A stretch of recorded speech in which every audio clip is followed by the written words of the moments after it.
I got the cash in the bag, stadium packed. Born a rock star in this life, gonna live it up on the attack. Baby, I'm bad, I just wanna get caught up in this life. I'm crazy, I'm mad, doing no cap. Only got one, so you better go live it up. Cash in the bag, stadium packed. Baby, I'm bad, baby, I'm bad. I just wanna stay bad, stay mad. Chip on my shoulder cause they treat me like an outcast. I ain't gonna take that, stay back. I'll be swinging hard till the hits come in all caps. I ain't gonna lay back, pray that someone's gonna help me. Ain't nobody like that.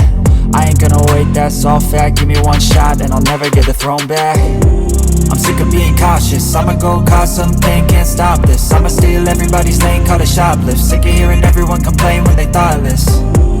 Taste the pain, it's like candy canes. It makes me go change into a better frame, into a better name. Society's insane, we all live for fame, yeah. Cash in the bag, stadium packed. Born a rock star in this life, gonna live it up on the attack. Baby, I'm bad, I just wanna get caught up in this life. I'm crazy, I'm mad, do it no cap. Only got one, so you better go live it up. Cash in the bag, stadium packed. Baby, I'm bad, baby, I'm bad. I got the cash in the bag, stadium packed. Born a rock star in this life, gonna live it up. Baby, I'm bad, I just wanna get caught up in this life. I'm crazy, I'm mad, do it no cap. Only got one, so you better go live it up. Cash in the bag, stadium packed. Baby, I'm bad, baby, I'm bad. What's up, dudes? Welcome back. In this video in the El Camino, we're gonna make it a little better. I already released these videos if you guys have been watching a lot, but now I'm gonna redo it, re-release it with a little bit of talking to you guys because you deserve it. It kind of feels like the last ones, almost like I cheaped out a little bit, and that is no way what I want to do to you guys that are watching me from the get-go, and they're super faithful, and I appreciate you guys. So I took the time to redo all these videos with a little narration over top, and that way you guys will know exactly what's going on instead of trying to just guess everything from what you're looking at on my screen here. So the project I'm doing right now, I'm making sway bar mounts. In the back, it was pretty tough. It was really hard to find a good spot for it. So I kind of goofed around with different ideas, and this is what I came up with, and I think it's going to be good. So the sway bar sits kind of between where the frame and the tube section of the roll cage connect. As you can see on the top, it's going to be the top right of your screen, just right of where I'm working right now. So a good solid spot. There you go. You can see right there.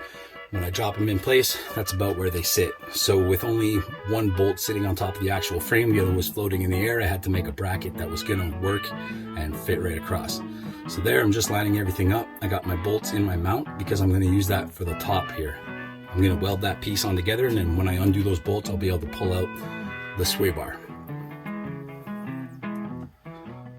Welding both on, same thing on both sides. I like to make one piece at a time. Like I make the side piece, weld them both on, make the top piece, get those both on. That way, when I build the two pieces together, I know that I'm always going to be cutting on the same lines and cutting on the right marks and everything else.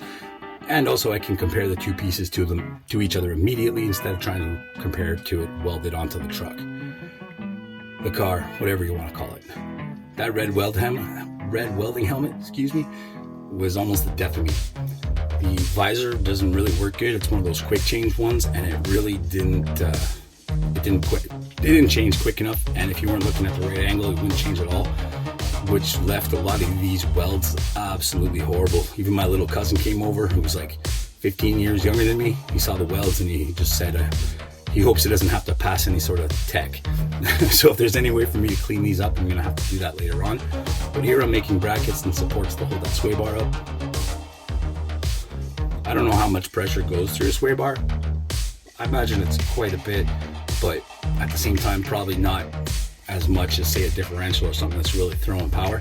If you know, throw it down in the comments, let me know, because I'm not really sure on that, obviously. So here I'm bolting them in, a good test fit, make sure everything fits. I've already welded everything pretty solid, so that's pretty much where it's going to be. Those brackets that hold the sway bar down, I made those I think in a previous video. They're pretty ugly, but they're going to work. On my wish list is a nice new set of bushings and everything else. Should make it all look really good and hold it all together really well. And very possibly when I get those, I'll get a new set of mounts for it at the same time, because a lot of them come packaged like that. Here I'm welding everything up nice and solid. I'll probably clean that weld after, hopefully, even though it's not that terrible. It's just a little bubbly.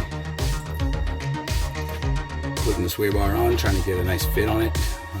You can see I got to push it back a little bit. There's a little bit of tension on it, but that's probably something I can adjust in those end links. The back still has the stock end links, and the sway bar is sitting really low, so I'm not sure if that's going to affect the way it handles and the way it feels, but if it does, I'll find a solution for it later. I can always make custom end links and make them a bit taller. So there you can see that bracket doesn't really fit the bushing properly, so I really do hope I get some new ones in there. Locking it down, and another piece of the puzzle is complete.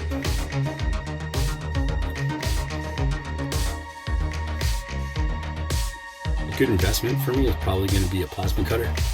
Seems like I've been investing in a whole bunch of tools as I build this project, so later on it's going to be that much better, I guess, probably for my next build, unfortunately. But basically I built this entire El Camino with a grinder, a pipe bender, and a welder. If you watch the videos, that's pretty much it. I got a few little extra things like the bead roller that I borrowed from my dad and stuff, but for my tools, that's basically how I'm doing it. And you can see even my busted ass drill there. Really soon in the new future videos, I go ahead and get a new drill and everything. So get a nice new set of Milwaukee's that solves a lot of my problems. Much better drill, and 2 battery packs, keeps me going all day long. So there I'm doing the old classic punch holes and use that to drill. Because I'm making multiple pieces, I line the multiple pieces up on the back immediately. There's 4 in there. That way all the holes and everything that I drill, all the cuts that I do, all the shaving and the smoothing off, it all ends up in exactly the same spot. So it's a little tough to push that drill through 4 sheets, and as you can see, I'm holding that battery pack up because if the bottom's broken, you see the big crack in it, that means it just kind of hangs down on me all the time, and it's a real pain in the ass because it won't work unless I have my hand held across the bottom. So there I'm putting in a bolt and a nut on the end, tighten it up real good. That's going to keep all the plates together, so when I drill this second hole, nothing moves. Everything stays exactly where I need it to be, and I don't have to worry about anything being off it. There I take the grinder and cut out a little bit of piece there to make them all uniform, to make them all the same size. And then the flap disc, grind it down, make it nice and smooth.